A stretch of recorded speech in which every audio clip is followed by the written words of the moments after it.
Donc, bonjour à toutes et à tous. Je suis Lucie Schwebel, donc, comme dit précédemment, doctorante de troisième année cofinancée entre l'ONERA et l'ISAE Supaéro et encadrée par Rémi Ronsen dans l'équipe STAD du DMPE et dirigée côté ONERA par Estelle Pio et côté Supaéro par Denis Matignon. Mes travaux donc, portent sur la représentation temporelle du comportement acoustique de matériaux absorbants et plus précisément leur impédance non linéaire dans le domaine temporel, précisément pour des matériaux complexes. Donc, en aéronautique, les matériaux absorbants peuvent prendre plusieurs formes, par exemple, notamment des liners, donc des plaques perforées placées au-dessus d'un nid d'abeilles qu'on vient placer en traitement de surface dans les nacelles des moteurs d'avion, mais aussi tout simplement sous forme de mousse dans des circuits de traitement d'air, des souffleries, etc. Ces dernières années, face à des demandes de performance de plus en plus élevées, des matériaux à géométrie de plus en plus complexes sont développés. Nous, ici, on s'est principalement concentré sur l'ajout de degrés de liberté. Ce qui va se passer dans un liner, c'est qu'on va venir ajouter une plaque perforée à l'intérieur pour créer une nouvelle couche de plaque perforée cavité. Et pour des matériaux poreux, en venant réaliser par exemple une perforation dans une mousse, on va créer ce qu'on appelle un double poreux. Cette complexification des matériaux nécessite l'extension des méthodes de représentation classiques, et c'est sur quoi ont porté mes travaux de thèse. Un autre aspect important de mes travaux est la représentation en temporel. Il faut savoir que la plupart des modèles en acoustique sont établis dans le domaine fréquentiel, mais il faut absolument les passer dans le domaine temporel pour pouvoir intégrer nos matériaux dans des grands codes de calcul, étudier des environnements variables en temps, prendre en compte des effets non linéaires qui peuvent apparaître à fort niveau sonore pour des sources large bande, puisque, comme on a parlé un petit peu rapidement, Denis, en cas de fort niveau sonore, la réponse du matériau va dépendre de ce même niveau sonore. Par exemple, pour une perforation, il va se créer des sortes de vortex au niveau des cavités, des trous de la perforation, ce qui va réduire le rayon effectif que voit l'onde et donc modifier le comportement de notre matériau. Des travaux dans le domaine temporel ont déjà été menés à l'ONERA, à la fois pour des matériaux, des représentations surfaciques adaptées à des matériaux dits à réaction localisée, c'est-à-dire qu'on va supposer que l'onde acoustique va ressortir au point où elle est rentrée, mais aussi pour des représentations dites volumiques, où là, on va pouvoir considérer que l'onde acoustique ressort à un point différent. Cependant, aucune de ces méthodes ne permet de traiter à la fois un certain nombre de plusieurs degrés de liberté et le comportement non linéaire du matériau. Donc l'objectif de mes travaux est d'étendre une partie de ces méthodes au moins au comportement non linéaire des matériaux à n degrés de liberté. Pour ça, donc, les méthodes que nous avons développées au cours de ma thèse se répartissent en deux axes. D'un côté, les matériaux à réaction non localisée et à réaction localisée de l'autre. Pour l'instant, on va se concentrer donc, sur les matériaux à réaction localisée, typiquement un matériau poreux. Et la méthode que l'on va étendre ici, elle permet déjà de représenter le comportement non linéaire du matériau. Donc on va principalement se concentrer sur l'ajout de plusieurs degrés de liberté. Une méthode directe pour représenter un matériau poreux serait de représenter géométriquement le réseau de pores. Mais c'est quelque chose qui est extrêmement coûteux en calcul. Donc, ce qu'on fait, c'est qu'on vient homogénéiser notre matériau par un fluide équivalent représenté par deux grandeurs fréquentielles, une pour les pertes visqueuses et une reliée aux pertes thermiques.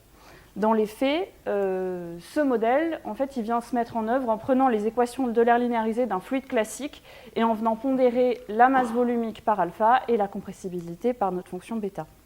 Ce modèle, il est dans le domaine fréquentiel et donc l'enjeu, c'est de le passer dans le domaine temporel. Et pour ça, on a un outil qui s'appelle la transformée de Laplace inverse qui permet de passer d'une fonction dans le domaine fréquentiel à une fonction dans le domaine temporel. Pour un fluide classique, la transposition de l'un à l'autre se fait assez immédiatement, mais pour notre modèle de fluide équivalent, du fait de la dépendance en fréquence de nos deux fonctions, on a l'apparition de ce terme qui pose problème numériquement, tout d'abord parce qu'on a l'apparition d'un produit de convolution, mais surtout parce que la dépendance en fréquence de nos deux fonctions, alpha et bêta, est irrationnelle, ce qui va créer, combiné au produit de convolution, ce qu'on appelle des dérivées fractionnaires, c'est-à-dire des dérivées d'ordre non entier, ce qui est extrêmement complexe à représenter numériquement. Donc, pour pallier ce problème, on a un outil qui s'appelle l'approximation multipôle, qui vise à venir approcher nos deux fonctions, chacune par une somme de fractions rationnelles. Donc, vous avez l'expression ici. Et ça permet d'obtenir un nouveau modèle de fluide équivalent dont les coefficients de la première ligne correspondent à l'approximation établie sur la fonction alpha et les coefficients de la seconde ligne sur la fonction bêta. On ajoute juste à ça des équations différentielles additionnelles qui vérifient des équations différentielles du premier ordre. Et on a un second système qui est beaucoup plus simple à représenter numériquement. Et l'enjeu réside alors donc dans cette étape-là qui est la détermination de nos coefficients. Il existe déjà des méthodes pour déterminer ces coefficients qui ont été mis en place notamment par le doctorant avant moi. Mais ces méthodes sont uniquement pour des matériaux simples poreux et ne permettent pas de garantir de manière absolue la passivité de la représentation, c'est-à-dire la non-création d'énergie par notre système, ni d'imposer des bornes sur les coefficients. Nous, on se propose d'étendre la méthode aux matériaux double poreux, de créer une méthode qui garantit intrinsèquement la passivité et qui permet d'imposer, ça c'est le cas lorsque tous les coefficients de nos fractions sont des réels positifs, et qui permet aussi d'imposer des bornes aux différentes variables à optimiser pour éviter d'avoir des trop grandes contraintes sur le pas de temps. Pour ça, nous avons établi un algorithme d'identification des coefficients de notre approximation. Cet algorithme, il est initialisé par deux coefficients qui sont juste obtenus par étude du comportement asymptotique, donc haute et basse fréquence de nos deux fonctions théoriques, et un vecteur temporaire de pôle xi qu'on choisit arbitrairement sur la bande de fréquence qu'on veut étudier. Ces valeurs sont utilisées comme initialisation d'une première étape d'optimisation uniquement sur les poids, donc le R de notre approximation. Cette étape d'optimisation, elle est linéaire uniquement sur contrainte de réalité. Et pour pouvoir garantir la passivité, il nous manque la positivité de nos coefficients. Pour ça, on vient réinjecter toutes les sorties de cette première étape d'optimisation dans une seconde étape, cette fois-ci non linéaire, sous contrainte de réalité et de positivité, ce qui permet de garantir que les coefficients qui sortent à la fin de notre algorithme représentent de manière passive le matériau que l'on veut représenter. Donc pour résumer, on passe du modèle de la littérature avec deux fonctions irrationnelles en fréquentiel à un modèle avec un nombre fini de réels positifs que l'on peut traduire de manière immédiate dans le domaine temporel. Deux limitations qu'on a constatées en travaillant sur ce sujet, c'est déjà la détermination du nombre idéal de pôles, enfin de fractions de notre approximation, mais également le fait que cette identification, donc l'algorithme peut prendre un certain temps si jamais on a beaucoup de matériaux à représenter. C'est pour ça qu'on a des travaux qui sont en cours avec le DETIS pour, d'une part, établir un critère qui permettrait d'avoir un nombre idéal de coefficients pour notre approximation, mais aussi éventuellement une expression paramétrique des coefficients à partir des paramètres de notre matériau, ce qui permettrait de nous affranchir directement de l'algorithme. Donc, une fois qu'on a nos coefficients issus de l'algorithme pour le matériau qu'on veut représenter, on peut le simuler pour obtenir sa réponse. Nous, pour valider notre méthode, on le fait sur le cas le plus compliqué qu'on a à notre disposition, c'est-à-dire un double poreux qui est constitué d'une première échelle, une perforation représentée par son alpha et son bêta, une seconde échelle, ici une mousse, représentée aussi par un alpha et un bêta, et le double poreux est constitué de la combinaison des deux, et chacun de ces alphas s'obtient à partir de ces deux échelles et d'une fonction qui représente les effets de diffusion à l'interface entre les deux réseaux. Lorsqu'on simule notre matériau dans un tube à impédance avec une source acoustique d'un côté et notre matériau représenté par les coefficients qu'on a obtenus de l'autre, on peut donc envoyer une onde. Cette onde, elle se propage. Ici, elle est réfléchie par le matériau, atténuée, un petit peu dispersée.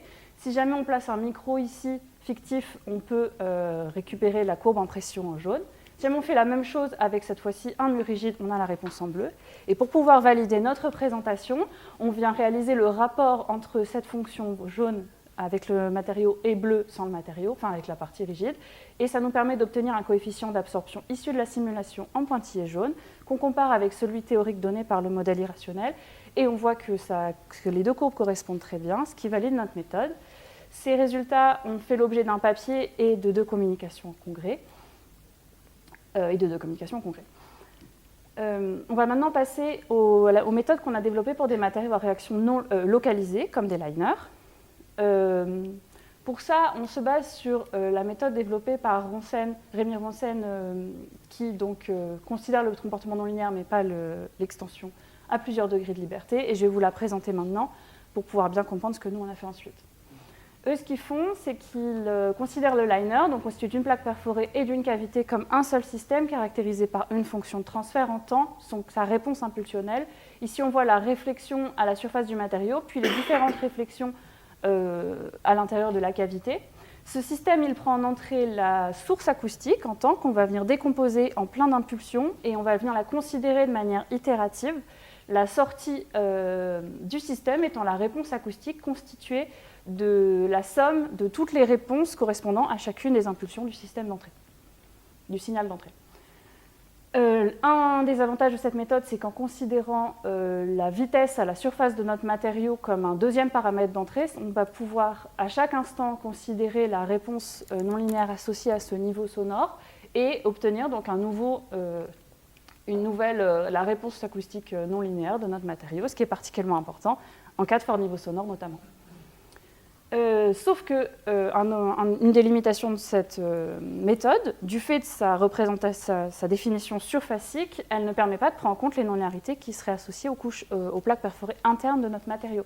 C'est pour ça qu'on a développé notre méthode à nous, qui est une extension multicouche de cette méthode-ci, où on va venir découpler la plaque de la cavité et les couches intermédiaires vont être représentées par deux fonctions de transfert, une fonction en réflexion et une fonction, donc ici ou ici, et une fonction en transmission.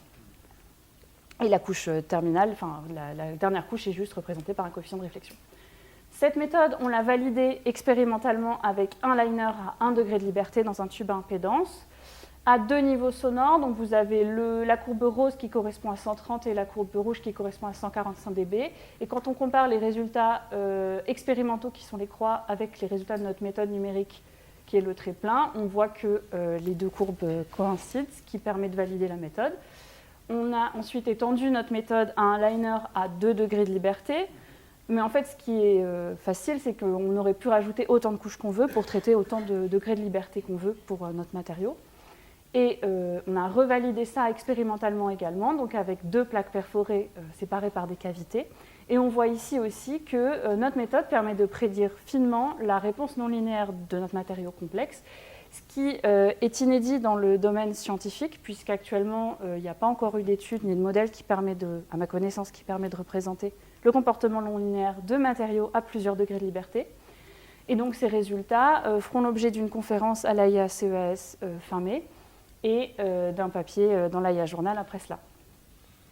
Donc, en conclusion, mes travaux de thèse ont permis de développer un ensemble de méthodes pour représenter la réponse non linéaire dans le domaine temporel d'un matériau, à la fois pour des matériaux à réaction non localisée et localisée.